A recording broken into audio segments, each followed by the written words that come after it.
Yo, what is going on YouTube? I hope you guys are doing fantastic today.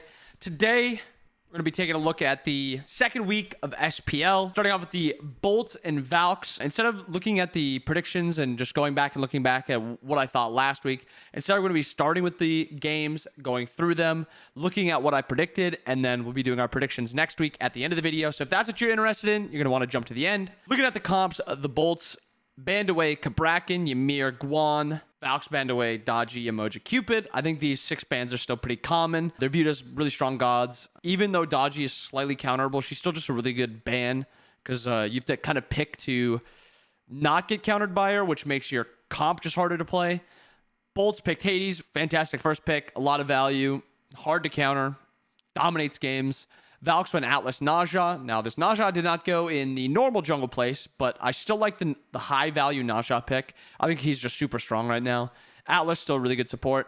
Pele as a counter pick. I think Pele is mostly just picked as like the next best jungler available. If Naja's gone, Dodgy's gone, Pele's kind of like next up. And then Terra. I like this first 3 from the Bolts. It makes their team fight just super strong, really hard to fight into.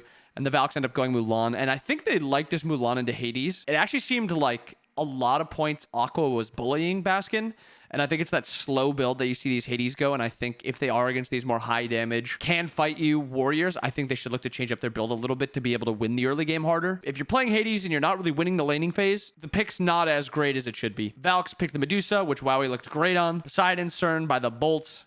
And then Awilix is the final pick. They have a few knockups, so I don't hate the Awilix pick. I think she's still just really risky. But if you get ahead on her, if you get some nice team fights, you pull some beads, especially with this comp that they have, somebody loses beads, they're kind of just going to die. I actually don't mind the Awilix pick whatsoever. And getting to this point into the game, it was just first blood didn't really happen for a while. It was about 8 minutes till first blood happens. The Valks get it by killing Barracuda over in duo lane. They slowly pushed their lead. They got the first Gold Fury, got the first Pyro. They actually played the early game really well. They continued pushing their lead. They got a Fire Giant. First Fire Giant, they wiped the map. They reset. They got another Fire Giant. And then they actually had a pretty decent throw on the left Phoenix. They ended up getting that Phoenix, but they did die a lot with it. But they still have that pressure from that left side of the map.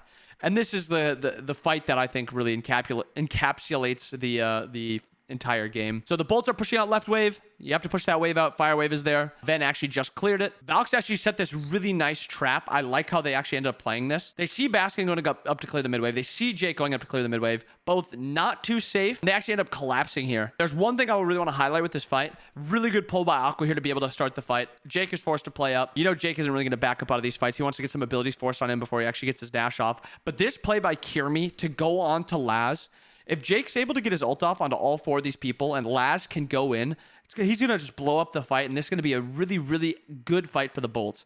Kirmi instead blinks onto Laz, does a lot of damage to him. Actually, he didn't even blink onto him. He just walked at him and knocked him up. Actually gets a lot of damage onto him. Laz is now unable to go in, and this 4v4 where Jake is getting poked is now getting set up perfectly for the Valks.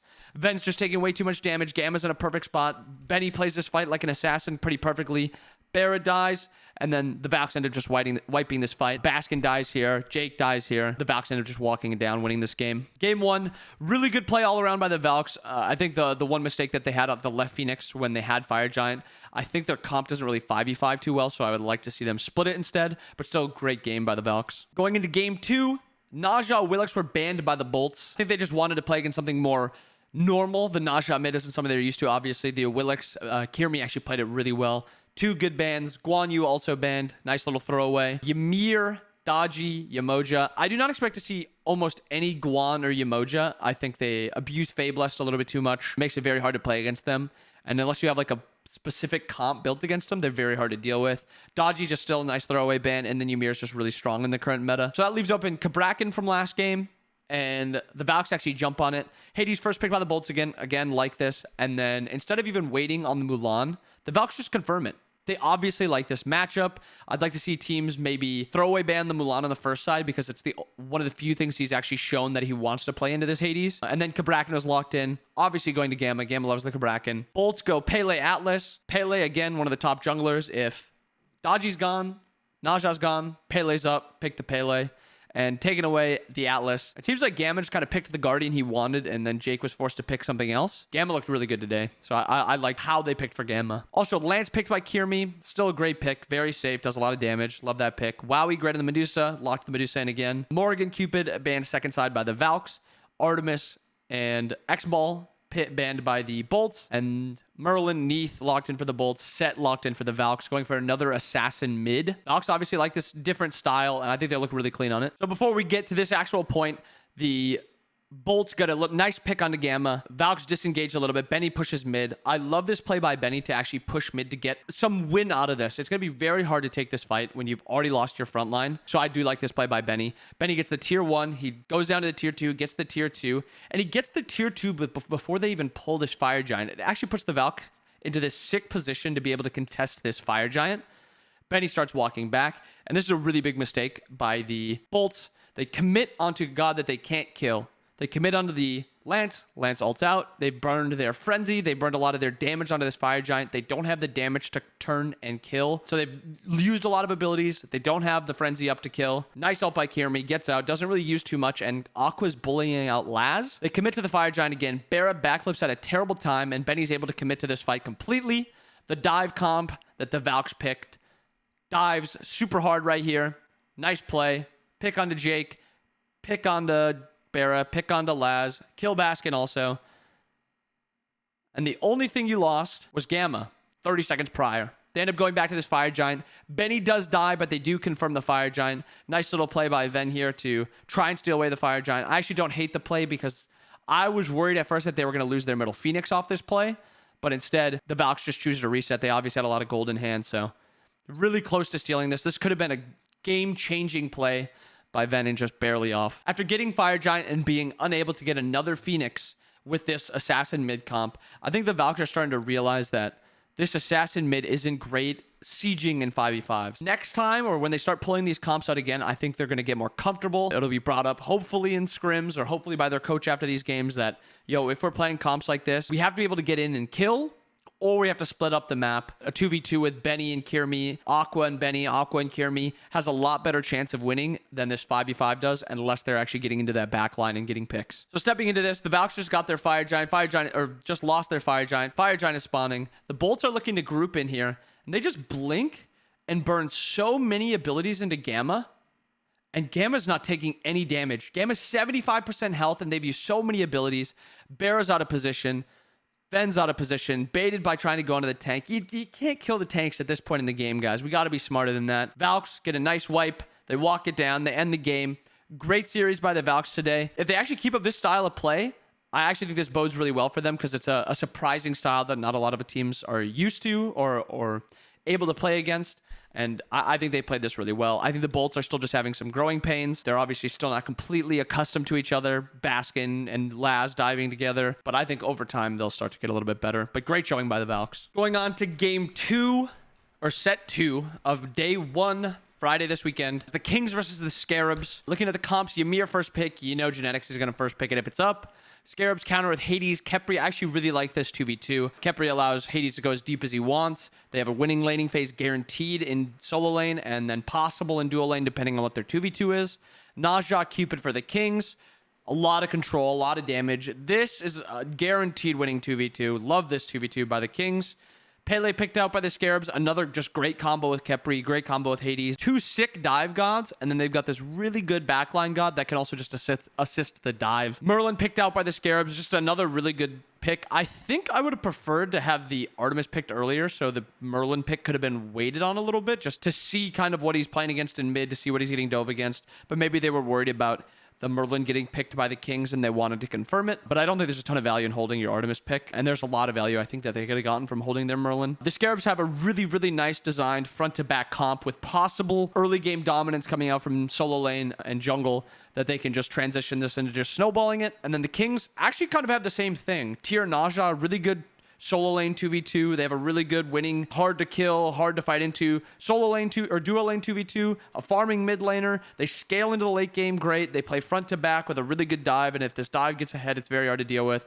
So 2 very good comps. They're very just like mirrored of each other. It's just whoever kind of plays the late game better. And this game, the Scarabs are actually having a really good time in the early game. They were out scuffling the Kings. They were getting actually a few kills in the early game. It wasn't really amounting to much in this game. It was just a few kills. The Kings are still farming a little bit better. They were getting either trades across the map or they were getting outright wins. So the game was gold advantage Kings, but kill advantage Scarabs. You get to like that late game portion and the Kings just really know how to out macro you. They got to the late game, up about 4k, down 2 kills for the Kings. The Kings are actually pulling the Scarabs to the Gold Fury side of the map. The Scarabs just don't have great ward vision right now. They have left shoving with the Tiamat minions. That's something that somebody else has to defend. And Variety actually makes a really good play here, just playing up just to get their attention.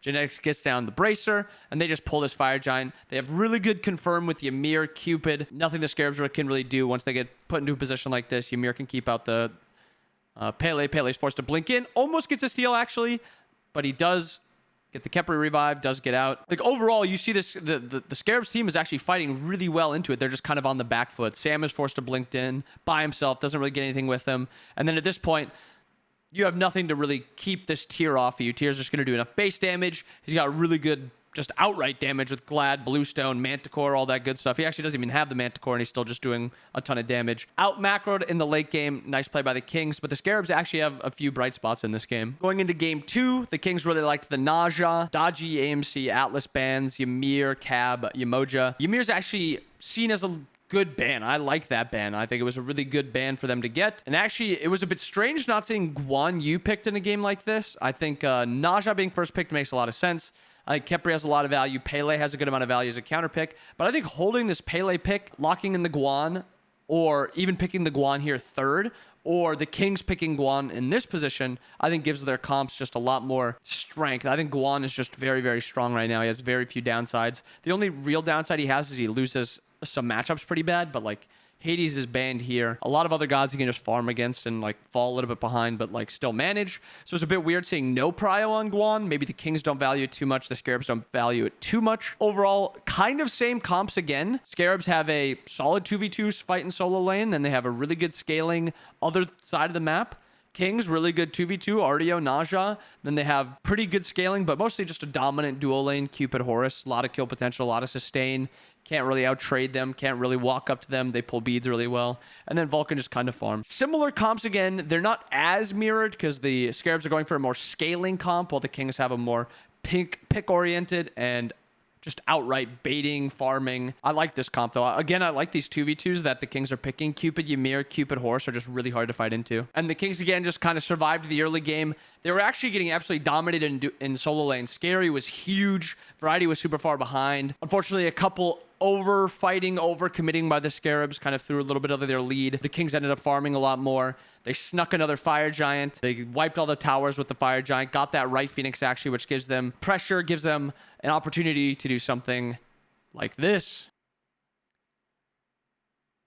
Really, another really clean play. Another nice into the skies by Genetics. Variety baiting over there. Gets them to be able to backdoor. Scarabs have a few things that they can be proud of in this set. They actually farmed, played the mid game, early game pretty well. I think their late game was a little lacking. Their warding was also pretty bad. But the Kings, a lot of stuff that was really good. Their early game, again, not great. But the Kings aren't really a great early game team. For Saturday's game, starting it off, set 1, Titans versus Valks. Actually, it was a game I was really excited for. The Valks played really well against the Bolts. Kind of moved themselves up out of that lower echelon, I think, where the Scarabs and Bolts sit for right now. And this is kind of like a team that they're somewhat even with. I think there's still a couple tiers below them, like not even tiers, like 0.1 tiers below them. I think the Titans are still the better team, but I think the Valks are slowly catching up to them. Titans first pick in the Guan. Fantastic first pick. Cab, Ymir, Atlas bands. The Morrigan, Dodgy, Yamoja. The Morrigan, we're actually starting to see a lot. I'm curious to see where she's going to be banned, if she's going to be picked. She's getting prowled a lot by Dardas. Other people, not as much, but I think it'll start popping up again. I think Dardas is the only one that's down to like kind of slam at top 3. A lot of other players don't like to pick the Morrigan that early because they're worried about getting counterpicked. But we got the Guan Yu first picked by the Titans. Terra set counter picks. Really like this by the Valks. They don't really show anything against the Guan. Both good picks into the Guan. Gives them sustain. They scale into the late game. Titans pick the Artio Vulcan.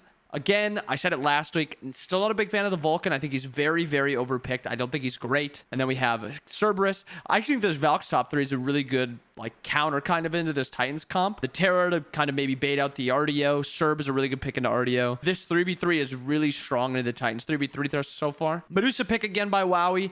I don't know entirely still why he loves it. I don't know if it's the anti-heal, the ultimate, how she scales, her laning phase, her early game. I don't know what it is. I know he likes it. I know he looks good on it. The Valks seem to like it. They're not really prioritizing it, but they will pick it if it's there. Titans went Susano Cupid. Cupid, strange seeing him fall this far. Usually you see Cupid getting banned or picked top 3. And then Naja actually has the last pick. I think the Titans were kind of fine giving it up.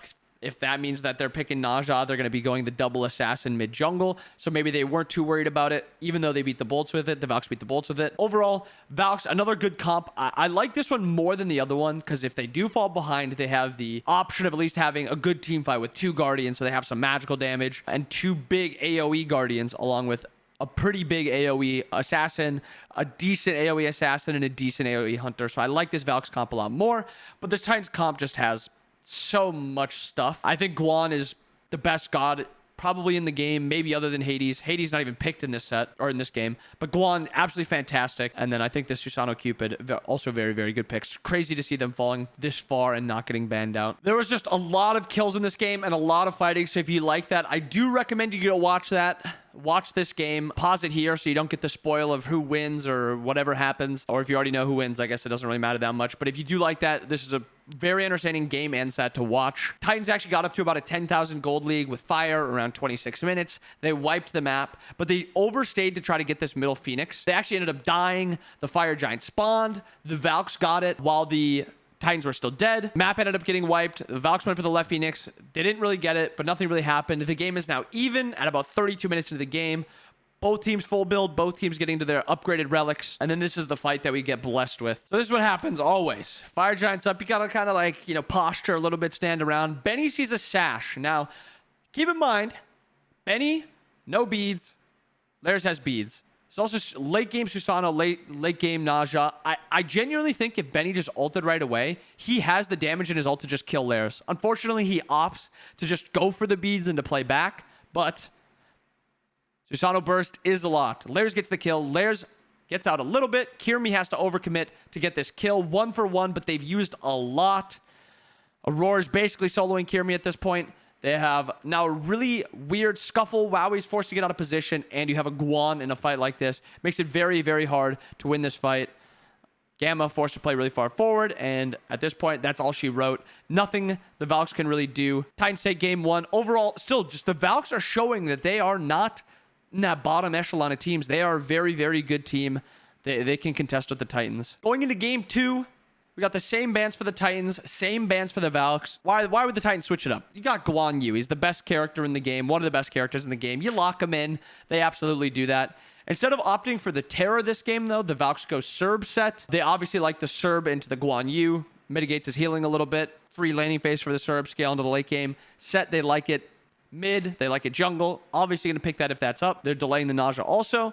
Titans going for the exact same top 3. Valks, Naja going the double assassin mid jungle again. Medusa Bacchus, bottom 2 picked by the Valks. And instead of picking the Cupid this game, the Titans ban Cupid, leaving their comp the exact same except Ishtar instead of Cupid. Again, Titans have a fantastic comp. They have Guan Yu, but at the Valks, they have another clean comp where they have even more anti-heal. They have the Bacchus, they have the Medusa, they have the Serb. They're going all in on this anti-heal. This game was actually a much more even game throughout. Back and forth. Titans got off to a nice little lead. Valks came storming back. After the Valks got a little bit of a lead, the Titans came storming back. Titans actually got a nice little foothold in this game. 6k gold lead, Fire Giant spawning. They got waves pushing from Oni waves. They've got Trebuchet pushing up left lane. Perfect spot for the Titans to be in. They've got a nice healing comp also in this. Pulling Fire Giant as they spawn. They actually have really good burn. You have Vulcan, you have Ishtar. Gamma blinks in. Nice play by Cyclone to catch out both Gamma and Benny. Benny gets absolutely exploded. That's kind of the Naja problem. It's either kill instantly or be killed instantly. After that, Benny didn't really do much to that fight.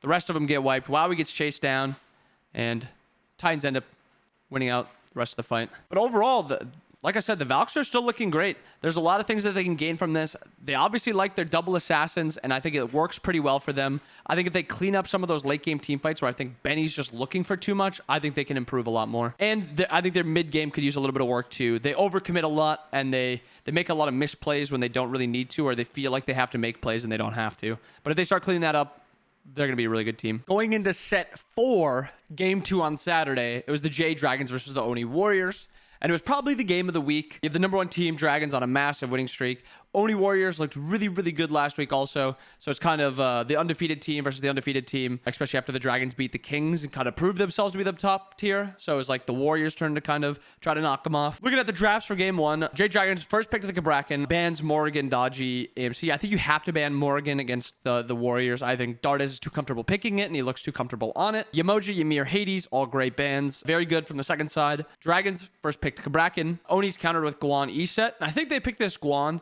I've played this Cthulhu Guan matchup, and as long as the enemy jungler is kind of playing with the Cthulhu, there's just about nothing you can do as Guan because you just can never clear the wave. It's like your abilities are perma interrupted, and then he has good push, and then so they have good invade. So if you don't have a good 2v2 on your side of the map, you kind of just lose buffs.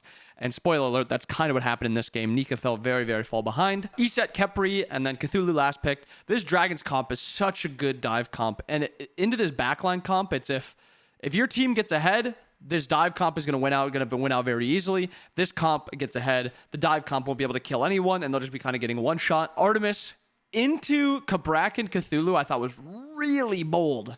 Really bold, but they wanted it. I guess they were just full committing to kind of like this late game team fight comp late game. Vulcan, Hu Yi for the Dragons, Mercury last picked.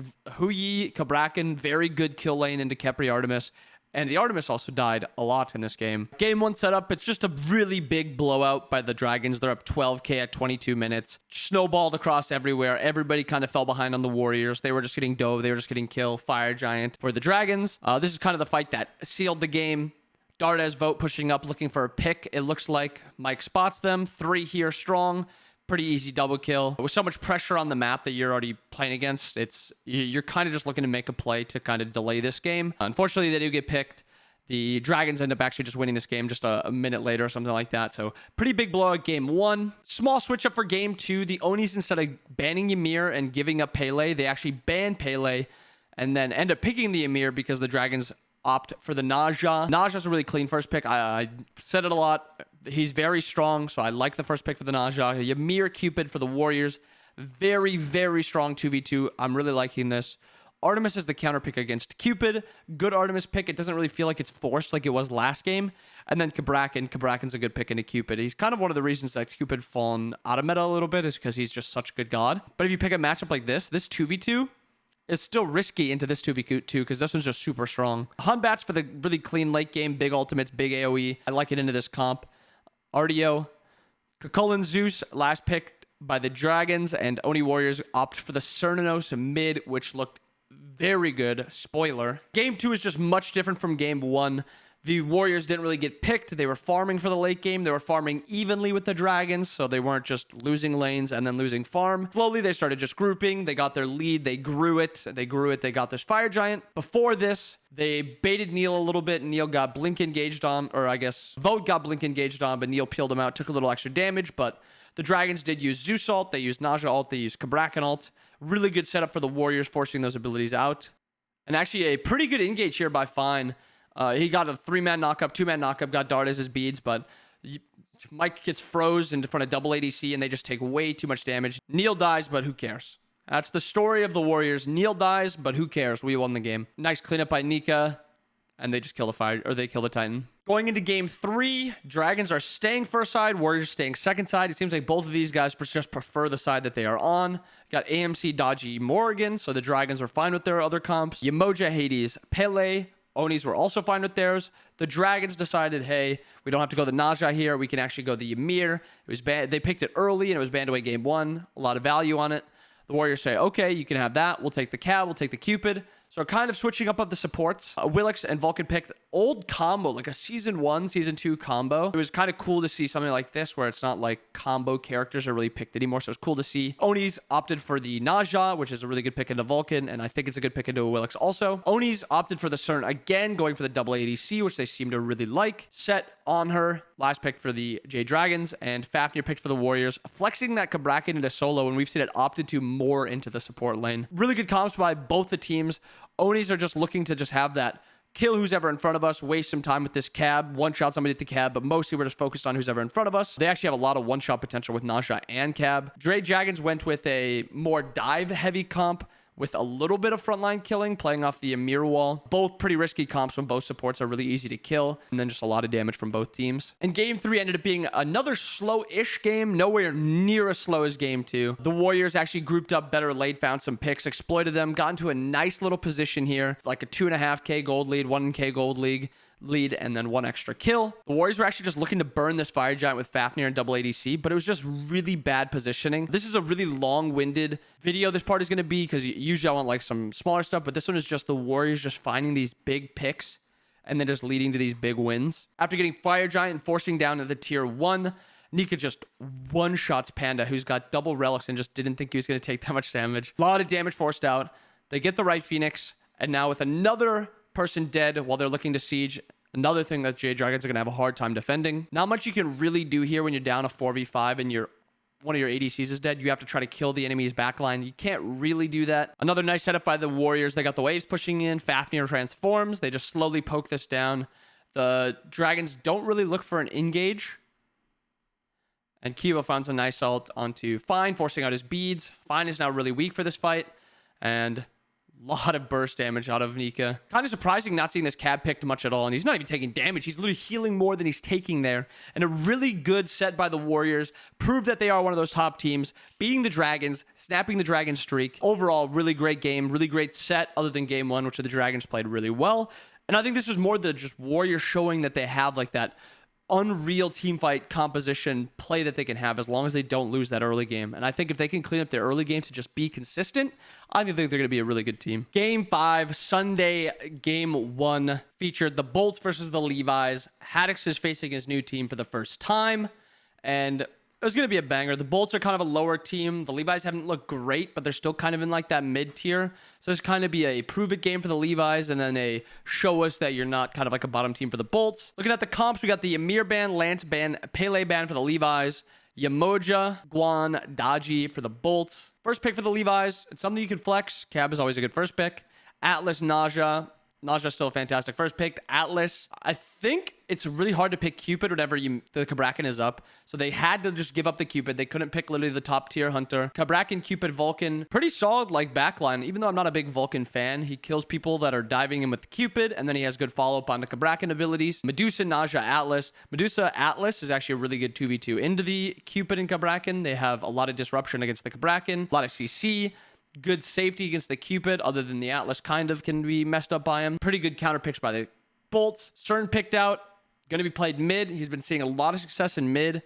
Artio, Cirquet, bottom 2 for the Levis. Ama, last pick for the Bolts. This comp, or both of these comps even, is just which backliner combo is going to kind of do more in these fights. A lot of these teams are just built around protecting their backline, diving, trying to just waste time. Both backliners, Artio, Ama, aren't really going to be soloing anyone. Maybe if Artio's going the Death Toll build, but I don't think that really ever gets opted for. That's not really why you pick Ama. You pick Ama just because she's a good late game team fighter. Overall, a pretty slow game. Levi's are getting a nice edge in objectives and kills, leading to a solid gold lead, about 3k, and they have this nice pressure leading up to this Fire Giant. Waves are all pushed.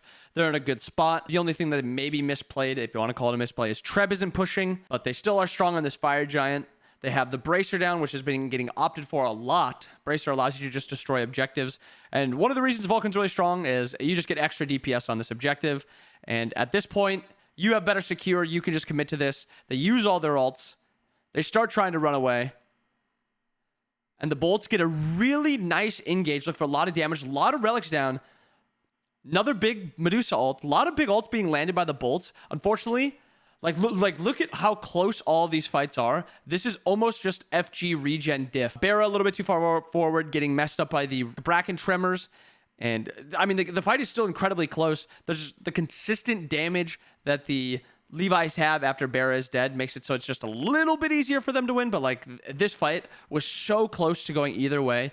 If the Levi's maybe didn't secure Fire Giant, or they did a little bit more in these team fights, hit a few more abilities, something like that, this fight could have gone either way. After the Levi's get that Fire Giant, they wiped the map. They pushed up. They tried to get Phoenixes, really couldn't. Backed up, reset. Fire Giant has respawned. The all-exciting Fire Giant dance. The Bolts actually look to do this. They have the Atlas. They have double ADCs. Alma, really good DPS. Unfortunately, what you do lack is secure. Vulcan ult secures it.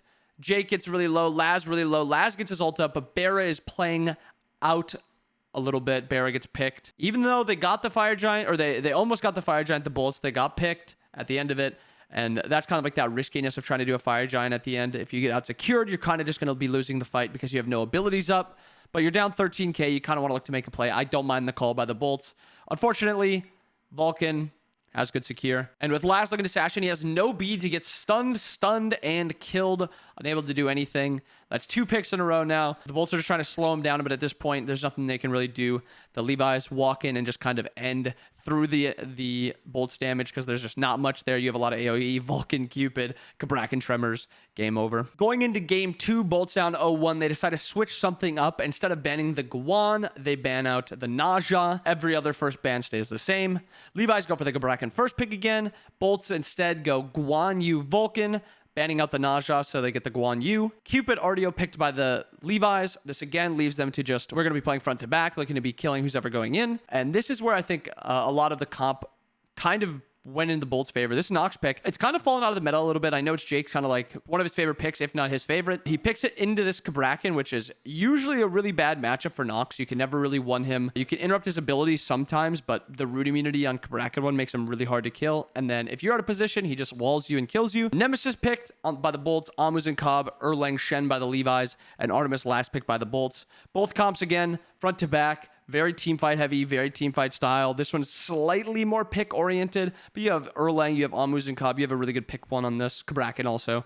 Both teams more for the team fight, but they have a little bit of pick potential in them. And the early game for this one is actually just the Levi's just playing a really surgical game. They're getting their wins where they come. They're not overextending or anything. They're just getting this slow lead. 3k gold, 13 minutes. But right here, the Bolts actually make a really smart play, and it's a quick play that takes a quick call, everybody doing it right away, no lollygagging. You have mid pressure, you have duo pressure, and you have 4 people strong here with really good objective damage. The Bolts actually make a Gold Fury call down 3k. They didn't see the Erlang back, but pretty easily here, you just kind of drop it if you need to. If you have these double auto attack ranged gods, or just double ranged, you can pull Gold Furies pretty easily. Ronnie's forced to kind of overcommit a little bit. And right here, they're fighting a 3v4. The Bolts actually get a good fight off here. Haddix teleports in. Ronnie takes a lot of damage. Zab takes a lot of damage. And Haddix is actually forced to blink in. He does get a lot of damage off, but in the end, he gets his beads forced. Jake gets a nice med, gets a root onto Haddix. Haddix gets double rooted. He dies. And now it's just the Bolts kind of going in one by one. They didn't really take a strong fight here. I think I would have preferred them to just give up this Gold Fury. Maybe they just didn't want to give it up because they were so far ahead. But if you get caught lazy backing or just not in a good spot, sometimes you just have to give up the objective. The Bolts actually end up getting the Gold Fury here too. The game kind of goes to a standstill. A couple kills here or there. Not a ton of gold going anywhere. All tier 2s up on the map for the Bolts. Levi's have no tier 2 in middle, but they have their tier 1 in left. But they do have a little bit of positioning advantage for this Fire Giant. Up about 4k gold. And this is where their comp actually has a pretty good pick comp. They put a lot of poke onto Jake. Jake takes a lot of damage. Haddix overcommits. Same with Panatom. And they actually take a lot of damage. However, they don't kill. Shinto a little bit out of position too. But this is where the Bolts make a fatal mistake. Or sorry, the Levi's make a fatal mistake. They take too much damage. They keep playing up. Slowly trying to kite out. Take just way too much damage. All of them just barely living. Laz barely living. This Guan Yu is just healing way too much. He's abusing the Fey Blessed. A lot of damage. Panatom gets a kill, but he's going to die also. 4 for 1. Nice fight by the Bolts to come back into this game, get a nice fight on this Fire Giant, and get themselves the Fire Giant. After getting 2 Phoenixes and putting themselves in a good position to win this game, the Bolts start chasing the Levi's kind of into their own side of the map so they can get this free Fire Giant, or they can take the fight. Haddix is forced to back because this wave is double crashing. This Titan is going to be taking a lot of damage, and he's forced to back and try to stop it as an RDO. As soon as they see the RDO there, The bolts go hard in. Well, not right away, I guess, but somewhat quickly they go all in. Jake dashes in, gets the Onk, or gets the Horrific, gets his ult off. They're going to be doing no damage. It's just a clean wipe by the bolts. Really good end to this comp. Jake played really well, and the Nox was a good pick to pull out. I didn't think it was going to be that good into the Cabrakan, but he made it work really well. Addix is just unable to clear this because he's already out. Going into game 3, Levi staying first side. They opt into banning the Guan instead of letting it through again, which, in my opinion, Guan should be almost auto-banned unless you're planning on first picking it. The Levi's banned it. Leave open the Pele. They first picked the Vulcan instead of the Pele, which Vulcan has been pry out a lot. Cabrakan Pele by the bolts looks super strong, makes their comp really strong. Susano Kepri for the Levi's, Artemis for the bolts, Morrigan, Robin, the bolts just committing to this full dive, kind of. I think I would have preferred them picking a different hunter here, something like maybe a Rama. If they're going to be going Morgan, Robin, their comp kind of switches up. If they pick like a normal mage here, they have a nice backline comp, but they picked the Morgan, so they have this dive comp. So their comp falls apart, I think, towards the end, and I think they switched up kind of what they were going to do. And then the Levi's go Kamaheim, fully kind of committing to this really good dive of Susano Kama of having one-shot potential onto either backliner, and then really good safety with Vulcan, Kepri, Heim, and then Heim and Kama as counterpicks into Morgan, so you can kind of perma see where she is. And this Morgan pick also picked into Susano, which is one of the hardest picks to play into. So I think the Morgan picks should have switched up here, and I think this cost the bolts a little bit. One of the slowest games we've seen all year. 8 kills in 35 minutes. Fire Giant is going to be spawning. The bolts did get the left Phoenix grouping on this Fire Giant. They have a little bit of pressure. Zap is forced to push out left, but he did put down his 3. He's got his 3 positioned all the way back here. He starts teleporting over. Bolts are starting to run it down a little bit. And that timing by Baskin, if Baskin would have seen Zap coming in, they could have called it, but instead they didn't see him. And Ven just gets blinked on by Panatom. Aegises, but just gets one shot. Beads also. Panatom gets his revived, and at this point you're fighting a 4v5. Haddix is basically just 1v3ing. At this point he doesn't even have to like hard carry the fight, but he just kind of does, and that was it. At that point there was nothing the bolts could do. Overall though, I think the bolts actually played a really good set here today. I think this kind of showed that they have like that possibility of fighting into those middle tier teams. I think they made some pretty obvious mistakes that they can obviously build on. I'm excited to see how these teams switch up, maybe strengthen their weaknesses a little bit going towards the end of the year. Second to last set of the entire weekend, we got the Kings versus the Warriors, which is a battle of kind of like 2 of the top 3 teams. The Warriors had just beaten the Dragons. The Kings had kind of just lost to the Dragons, but they've firmly cemented themselves as better than the rest of the group. So this is a really big game for the Warriors. If they win this, they show they're the best. If the Kings win, it shows there's kind of a 3-way tie at the top. Kings went with dodgy AMC Cupid bands. 2 really, really good picks right now. Double Hunter is kind of a craze right now with CERN, with Chiron, with AMC Cupid. A lot of craze in the hunters. Dodgy's been a pretty big ban. Yamoja, Kepri, Cabrakan, 3 pretty big bans. Leaves open Guan, but we've seen the Kings kind of not want to really pick the Guan, and then the teams that play against them aren't really playing the Guan either. Kings first pick the Emir. Gen X loves the Emir. He's going to pick it almost any time it's up. They're happy first picking it. Warriors go Morrigan, Chiron. Surprisingly, they got the Morrigan. Usually you see the Morrigan banned against Ardes. He seems to just love to pick it. He'll play it if it's up. And a lot of teams are opting to ban it. Naja, Vulcan for the Kings. Naja, pretty good matchup into the Morrigan. But still, Pele, Morrigan, Chiron for the Oni Warriors. 3 really, really good gods. Really good for their play styles. Bottom pick, Bacchus, Serb, Huyi for the Kings. Bacchus, King Arthur for the Warriors. And it's crazy seeing King Arthur kind of fall from grace of being like that top tier solo laner to now kind of, a lot of the times not even picked, and then getting last picked when he is picked. With all of his items getting nerfed, his ultimate damage getting nerfed, it's no wonder he fell, but still crazy to see Arthur getting picked so low. And I actually love how this Oni Warriors team has crafted this comp. It is a full dive comp, which is very, very hard to peel. If you find the Morrigan, Pele and Chiron and Bacchus and Arthur are going wild under your comp. If Pele gets a nice blink in, Bacchus gets a nice flop, Arthur gets a nice blink ult, your team is going to be getting fully committed to by the entire enemy team. And the Kings don't have that much safety in their comp. Ymir, not great at peeling. Vulcan, Huyi, not very great at peeling themselves or living themselves. They kind of die if they take a lot of damage. Like most gods do, they do die. But they can't avoid a lot of that. Scores 10-4 in favor of the Warriors, but the Warriors aren't up that much gold. It's about 3k at 20 minutes, which is pretty low, especially because they're up 10-4 in kills. The Kings actually grouped first, pulled this Gold Fury. A lot of damage on it. They have good secure, but not great secure. A lot of damage on Anika, but Nika actually gets his ult off on a Twig, forcing beads. Neil also finds a big flop, catches Twig. Twig is forced to ult out, and now this full dive comp for the Warriors is really going to start to explode. Twig gets off, or Cuvo, excuse me, gets off a lot of damage. He does die, but he gets off a lot of his damage before then, so it doesn't even matter. Dardes finds the backline, double Pele ult at this point, ravages your entire team. Nice little 4-for-1 from the Warriors, extending their lead. 34 minutes into the game, the Warriors still haven't put it away, but they're in a fantastic spot to put it away. 14k gold up, 13 kills. Pushing down 2 lanes. Oni waves is spawning. Fire waves grouping with your Oni waves. Right is fully exposed. The Kings are going to have a last-second effort to kind of defend this game. Nika in mid by himself. Cuvo playing there. And Dardes honestly can play either side because he's Morgan. He can get invis, can kind of get whatever he wants. Finds the stun on a Twig. Twig gets basically one shot. Nika finds the ult on him. Twig doesn't get his ult off and dies instantly. Didn't really use much for the Warriors to kill him either. They used just base abilities, picking Twig. At this point, it's kind of just a done deal. You're in a 5v4, fire minions, EFG, the whole works, and the full dive comp prevails again. Honestly, really well crafted comp by the Warriors. See how the Kings adjust. Going into game 2, the Kings opt into banning the Morrigan. They leave open the AMC. Khepri, Yemoja, Kabrakan stay the same for the Warriors. Kings ban the Morrigan, first pick the AMC, which they banned last time.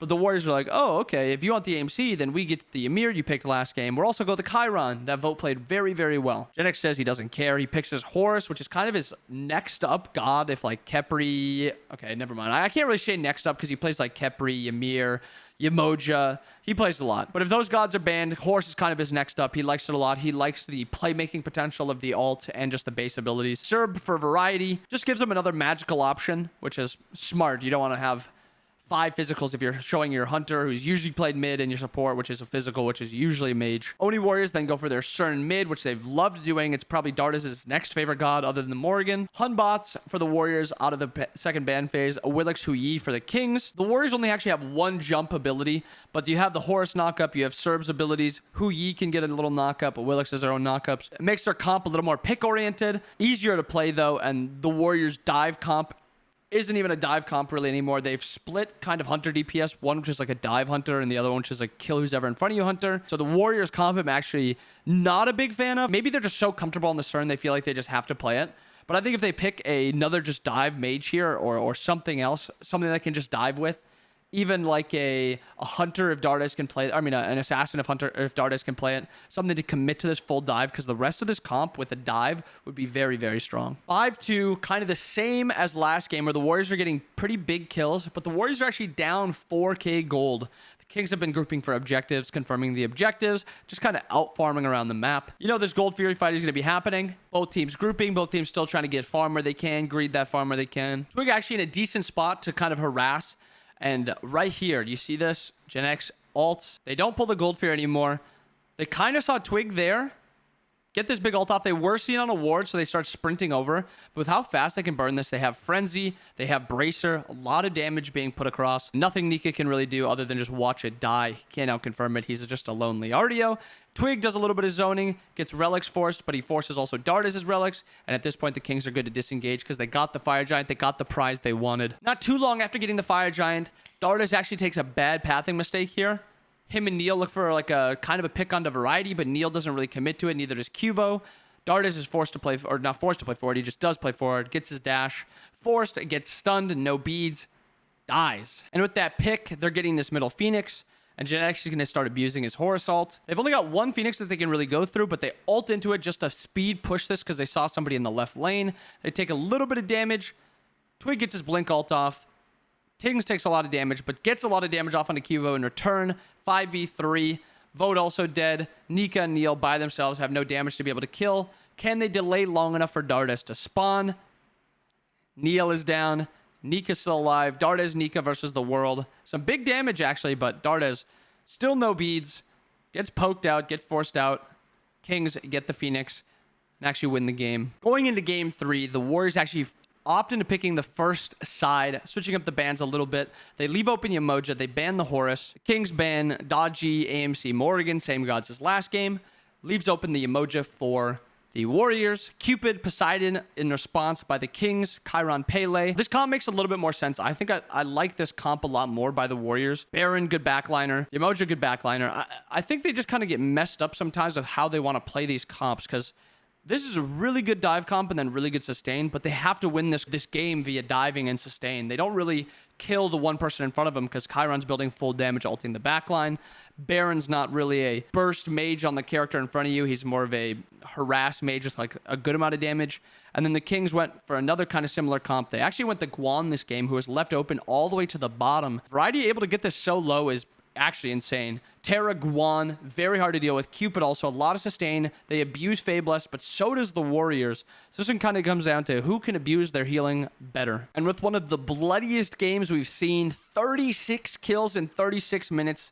This game is even. Literally everything is even. Both characters are getting to full builds. Obviously supports are going to be missing a little bit, but this game is 7k lead for the Kings, which is decent, but for 36 minutes, it's pretty irrelevant. Kings pull the Fire Giant at his EFG. Kivo gets a nice blink ult off, but he just gets one shot by the Kraken. He can't. Aegis said his ult was already down. Twig also killed 1 for 1. Kings did get the Fire Giant, and Variety scooching out. They have this EFG sustain, Guan Yu sustain, Terra sustain, and they don't kill him. Genex gets a nice 3-man root off, kill on the Dardes, Nika too far forward, Neil too far forward, Vote too far forward, and kind of staying and fighting. Neil's all came back up. Nika's dead, though. Vote can't really get out of here in this scenario.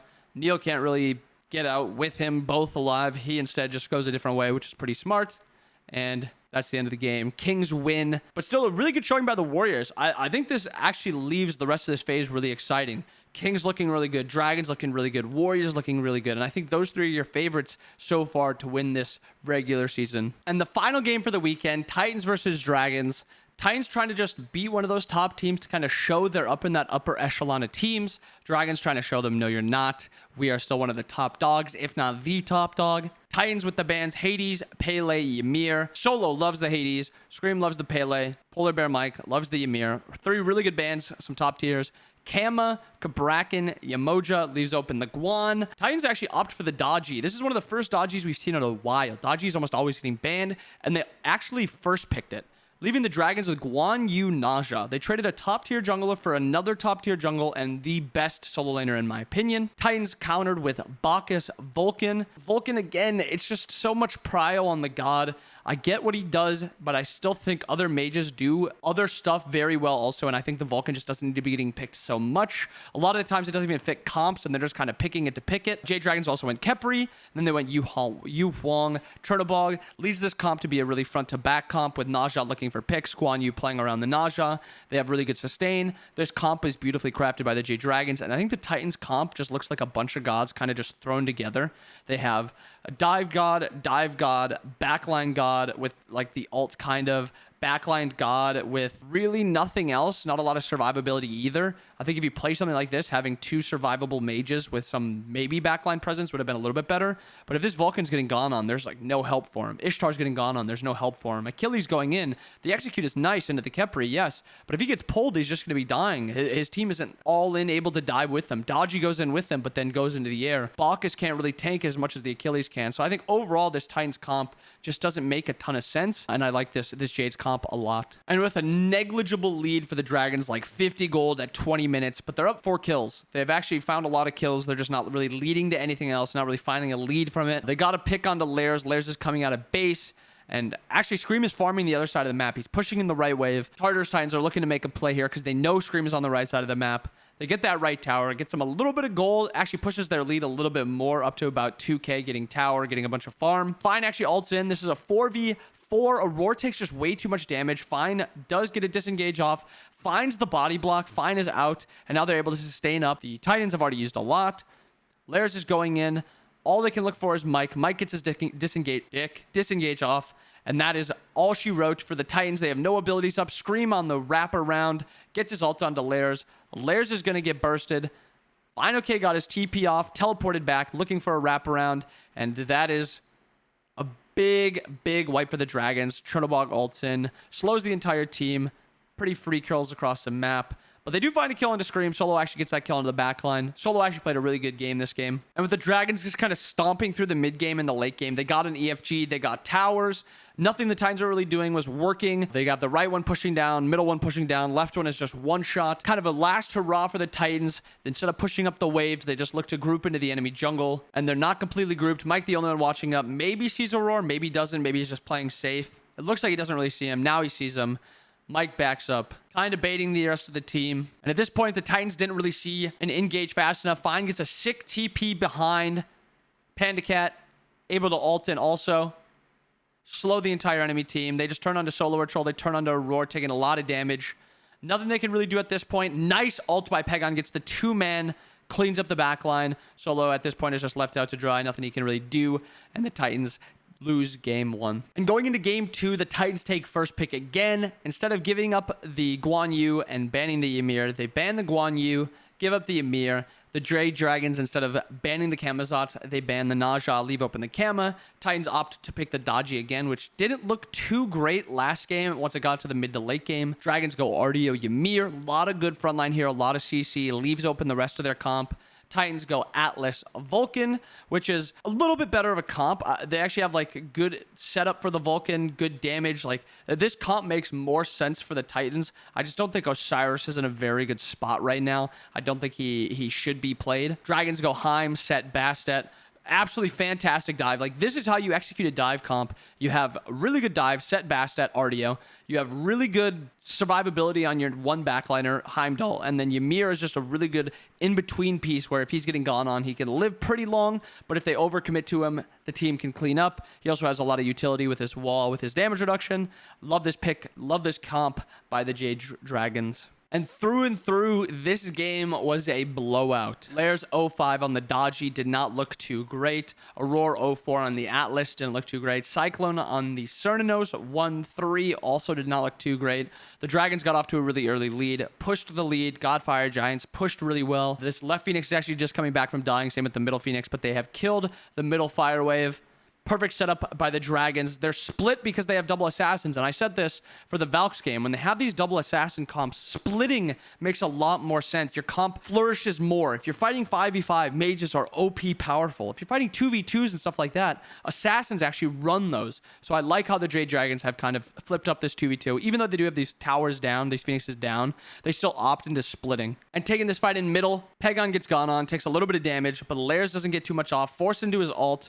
And Solo, I mean, the Osiris also didn't look that bad, but I think he's just he's just not good. He just wastes some time, and that's about it. He doesn't have, like, a threat under the back line, or he doesn't have threat of damage like Axe and Bluestone Gods do, so I think that's kind of why he's limited. They get the left Phoenix with the wave. Nothing they can really do. They can't really go in. Lairs has no ult. They don't really have any engage either. If Solo blinks in, it's just kind of him sitting there and auto-attacking. He doesn't go teleport either, so he doesn't really have like the lane pressure that he should. Left Phoenix down, grouping on this middle Phoenix, but they have the pressure from left, pushing into the Titan room. Slowly poke this down. They don't all in. They don't get gone on. Panda teleports out really well, and Scream's getting a lot of poke off. Paul is forced forward, tries to get out, but he's going to be taken down. At this point, you don't have any lane clear. Firewave's going to be running into your base. There's nothing you can really do. Jade Dragons win the game.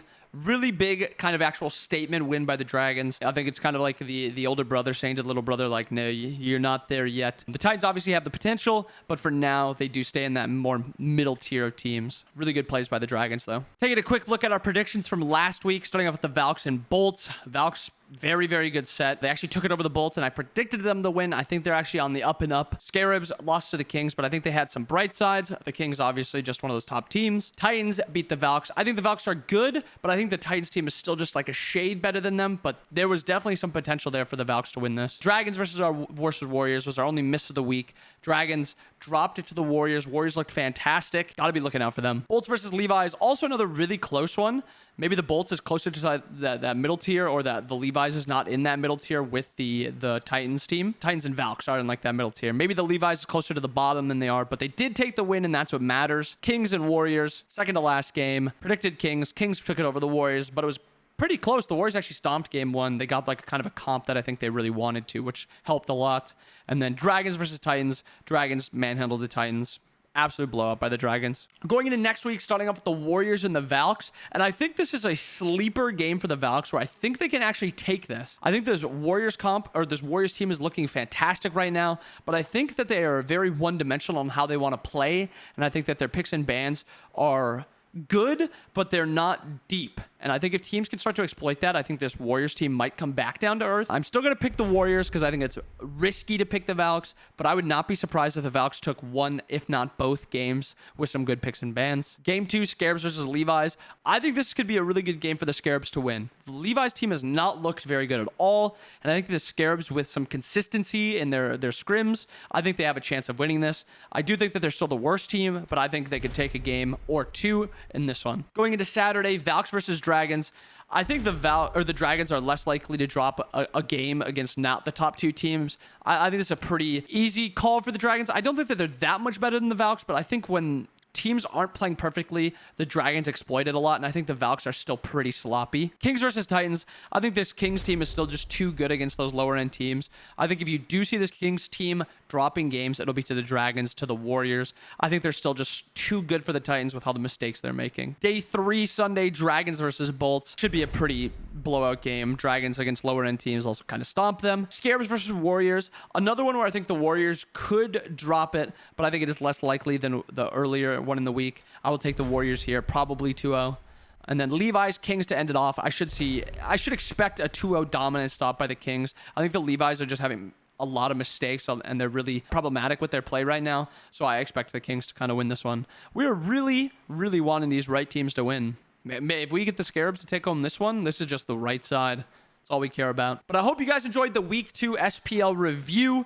If you guys did, make sure you guys drop a like, subscribe to the channel. We're almost at 10K, 500 away or something like that. So I hope you guys stick around, check out all the rest of the videos, and can't wait for Maui. He's going to be a sick Guardian. So hope you guys have a wonderful rest of your day. See you guys again next time. Peace, peace.